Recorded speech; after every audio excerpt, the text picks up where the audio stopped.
तो कल हमने डिकम्पोजिशन रिएक्शन ख़त्म कर दिया था, टेक, और आज हम करेंगे डिस्प्लेसमेंट रिएक्शन। ठीक है, तो डिस्प्लेसमेंट,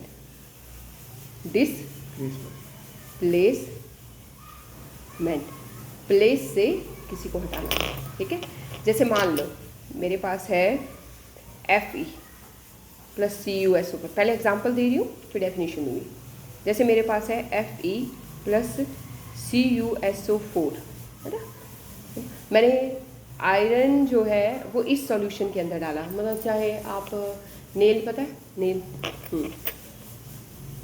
तो किल को आप इस सॉल्यूशन में डालोगे तो आपको देखने को मिलेगा कि ये FeSO4 सॉल्यूशन जो है अपना कलर चेंज कर देगा। क्यों करेगा? क्योंकि ये कॉपर हटने लगेगा और ये यहाँ आने लगेगा। तो क्या हुआ? डिस्प्लेस, इसने अपना प्लेस चेंज करके यहाँ पे है और इसने है, तो डिस्प्लेस सिंगल चीज़ आई है, दोनों नहीं इधर उधर हुए। ठीक है, तो ये क्या हो गया? FeSO4 प्लस क्या बच गया?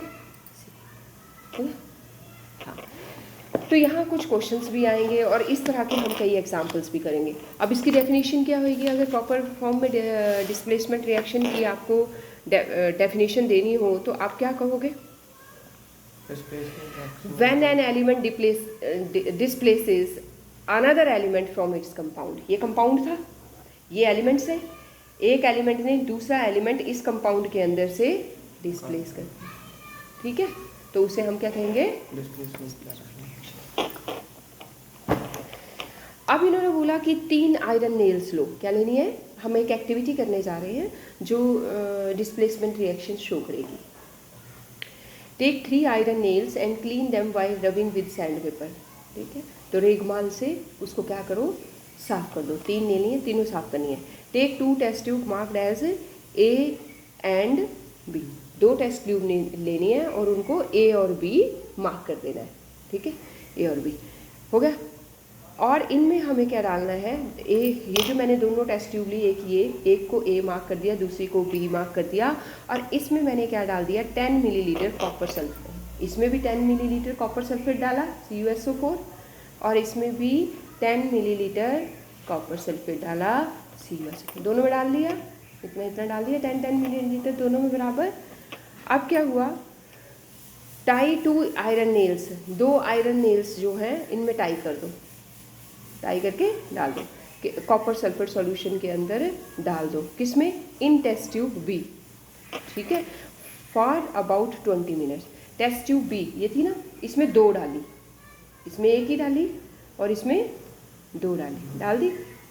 इसमें जैसे ही डाली, keep 1 iron nail aside for the comparison. बोलते नहीं, इस सॉल्यूशन के अंदर 2 डाली और एक जो है बाहर रख देनी है कंपेरिजन करने के लिए कि ये जो आयरन नेल पहली थी इसके साथ मैच कर रही हैं दोबारा या कुछ और हो गया है इनको। ठीक है, तो ये कह रहे हैं after 20 minutes take out iron nail, 20 minute बाद निकालो और इसको इनके साथ कंपेयर करो। और कलर की इंटेंसिटी आप देखोगे कि ये जो कॉपर सल्फेट सॉल्यूशन है, जो जिसमें आपने कुछ नहीं डाला है, उसका कलर डार्क जैसा होगा और इसका जो है लाइट ग्रीन होने लगेगा, मतलब ये ब्लू होगा और इसका लाइट ग्रीन होने लगेगा। ठीक है, तो why does the iron nail become, और आयरन नेल जो है वो ब्राउनिश हो जाएगी कलर में, और blue colour of the copper sulphate.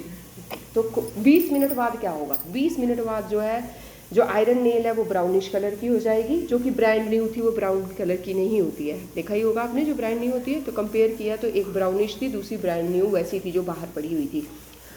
और वो जो सॉल्यूशन था जिसमें वो किल्लें डाली हुई थी वो भी फेड हो गए। इसका मतलब क्या हुआ कि जो आयरन थी, जो नेल्स थी आयरन से बनी हुई, वो जा कर के सल्फेट सॉल्यूशन के साथ रिएक्ट करी और उसने जिस वजह से वो कॉपर की वजह से वो सॉल्यूशन ब्लू था, और क्योंकि कॉपर ही डिस्प्लेस हो गया तो फिर कलर भी फेड हो गया। तो ये आपको आंसर देना पड़ेगा, पीछे क्वेश्चन है ये। फिर in this reaction iron has replaced और remove another element copper from copper sulphur solution and this reaction is known displacement reaction. Remove होने के बाद कलर जो है प्रॉपर्टीज भी लेना है, उसकी प्रॉपर्टीज भी चेंज हो जाएगी आयरन नेल की जब वो ब्राउनिश हो जाएगा थोड़ी नहीं, हाँ कलर चेंज होएगा, कलर बस कलर में डिफरेंस पड़ेगा। कलर में, ठीक है। और कलर में डिफरेंस इसलिए पड़ेगा क्योंकि वहाँ से जो कॉपर कलर दे रहा था वो हटा दिया गया, इसलिए आयरन के द्वारा। इसके बाद है in this from the copper sulphate, solution की जो पूरे सॉल्यूशन की जो प्रॉपर्टीज़ हैं वो भी चेंज होगी, क्योंकि जो पहले प्रॉपर्टीज़ थी वो कॉपर सल्फेट सॉल्यूशन की थी और जो बाद में होंगी वो आयरन सल्फेट सॉल्यूशन की। इसके बाद क्या है, इसी तरह से एक एग्जांपल ये दिया, दूसरा एग्जांपल लो जिंक प्लस CuSO4, ये भी हमारे यहाँ ZnSO4 प्लस Cu हो जाएगा, ठीक है। ये भी डिस्प्लेसमेंट है, 2 एग्जांपल दे दिए। तीसरा लेड का ले लो, लेड को रिएक्ट करो क्लोरीन के साथ, CuCl मतलब कॉपर क्लोराइड के साथ, किसके साथ, और ये बना PbCl2 प्लस Cu, ठीक है। तो ये कह रहे हैं zinc and lead are more reactive than copper. ऐसा नहीं है कि आप ऐसे ले लो, ये ले लो ZnSO4 और उसको कॉपर से, नहीं होगा। जो मोर रिएक्टिव मेटल है वही लेस रिएक्टिव मेटल को डिस्प्लेस कर पाएगी। मतलब जो मोर रिएक्टिव मेटल है वो कंपाउंड फॉर्म में होना चाहिए।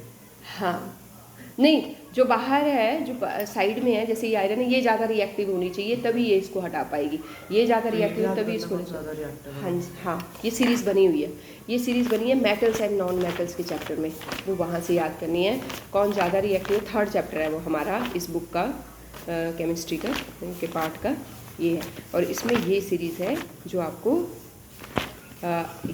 आपको आज ही याद करनी है कि मोस्ट रिएक्टिव, नहीं धीरे धीरे करो, रहने दो, लीस्ट रिएक्टिव।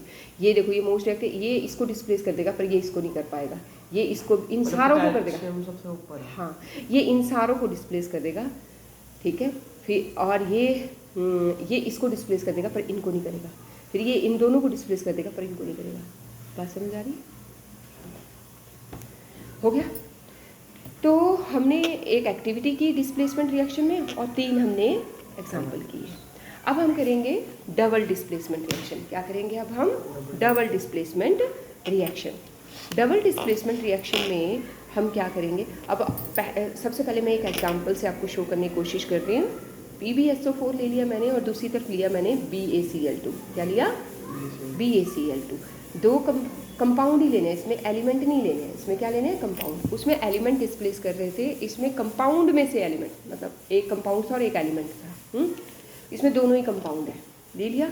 अब मैंने जैसे ही ये दोनों डाले, इसमें BaSO4 को ले जाएगा और PbCl2 को डिस्प्लेसमेंट, डबल डिस्प्लेसमेंट, मतलब PbCl हो जाएगा और यस PbCl2 हो जाएगा और BaSO4 हो जाएगा। इसमें से क्या होगा बेटा?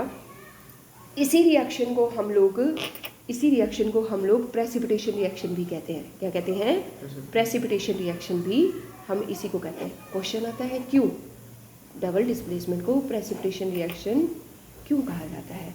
तो क्योंकि ये जो है ना, ये वाला ये जो एक पार्ट है, ये सॉलिड फॉर्म में इकट्ठा हो जाएगा एक साइड को। जैसे ये ना, ये सॉल्यूशन में ना, यहाँ ये सॉलिड फॉर्म में इकट्ठा हो जाएगा, तो इसे प्रेसिपिटेट कहते हैं। अगर कोई एक चीज़, दोनों में से कोई एक चीज़ सॉल्यूशन के अंदर सॉलिड फॉर्म में हो तो उस रिएक्शन को हम प्रेसिपिटेशन रिएक्शन कहते हैं, क्योंकि वो सॉलिड मास जो है उसे हम प्रेसिपिटेट कहते हैं। तो क्या बोला था एक मैंने? डेफिनेशन में ऐसे बोलेंगे, वो तो बोलेंगे, पहले ये बताओ कि क्या बोला मैंने? आपने बोला कि उसको प्रेसिपिटेशन रिएक्शन इसलिए बोलते हैं कि जब कोई कंपाउंड एक रिएक्शन के अंदर सॉलिड के फॉर्म में होता है तो उसको प्रेसिपिटेट बोलते हैं। हाँ, तो आप बोलो, आप क्या कहते, क्या दूसरा क्वेश्चन क्या था आपका? नहीं, मैं तो रहा था कि उसको डेफिनेशन की फॉर्म में कैसे किया प्रेसिपिटेशन रिएक्शन को सेम जो डिस्प्लेसमेंट रिएक्शन की है वो दे करके कि because in this reaction one product is in the form of solid, और ब्रैकेट में लिखना precipitate, in the form of solid और precipitate, that is why it is also known as precipitation reaction. Clear है? तो एक example ये हो गया हमारा। इसमें ये एक्टिविटी है, बिल्कुल सेम एक्टिविटी मैंने रिएक्शन की फॉर्म में समझा दी। प्रेसिपिटेशन रिएक्शन मैंने समझा दिया, क्योंकि इस रिएक्शन में प्रेसिपिटेट बना इसलिए इसको प्रेसिपिटेशन रिएक्शन कह दिया डबल डिस्प्लेसमेंट को। ये आपको क्लियर हो गया?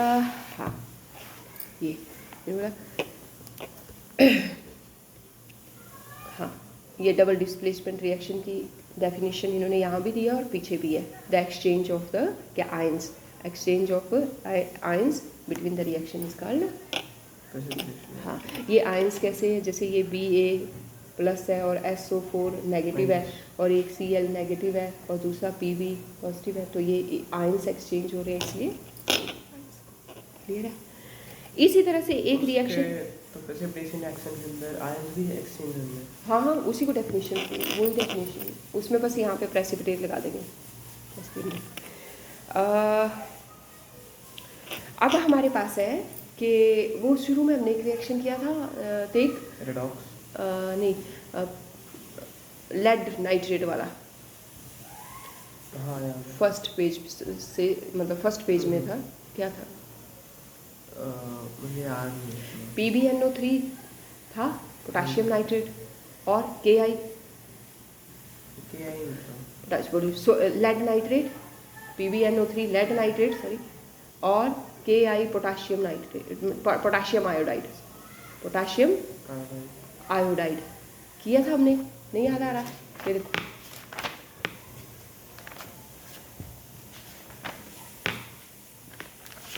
रिवीजन करो, साथ साथ रिवाइज किया करो। ये lead nitrate solution, potassium iodide, ये भी डबल डिस्प्लेसमेंट था, ये भी क्या था, डबल डिस्प्लेसमेंट था। तो मैंने ये फिर से लिया डबल डिस्प्लेसमेंट में एग्जांपल देने के लिए। तो ये क्या हुआ, PbNO3 प्लस Ki अगेन क्या होगा, बताओ मुझे, आप बताओ क्या होगा, डबल डिस्प्लेसमेंट। हाँ बताओ। तो फिर Ki के साथ, नहीं एक मिनट, के नाइट्रेट के साथ हो जाएगा और Pb आयोडाइन के साथ हो जाएगा। आर कहाँ है, आयोडाइन। अब इसमें से ये जो होगा ये क्या होगा, प्रेसिपिटेट, क्योंकि ये क्या होगा, सॉलिड फॉर्म में। Is it okay? ये भी याद करने के बाद सॉलिड फॉर्म में होगा, रिएक्शन का या फंक्शन नहीं है, ज़्यादा रिएक्टिव होगा वही सॉलिड की फॉर्म में। हाँ, ये आपको याद करना पड़ेगा कि कौन सा सॉलिड फॉर्म में होगा। मतलब जो ज़्यादा रिएक्टिव है वो नहीं, ज़्यादा रिएक्टिव क्या है, इसमें तो दोनों ही रिएक्ट कर रहे हैं, दोनों की मूवमेंट हो रही है। स्पेशली लिखा होगा रिएक्शन में, जैसे इसमें लिखा है S सॉलिड, तो ये प्रेसिपिटेट है।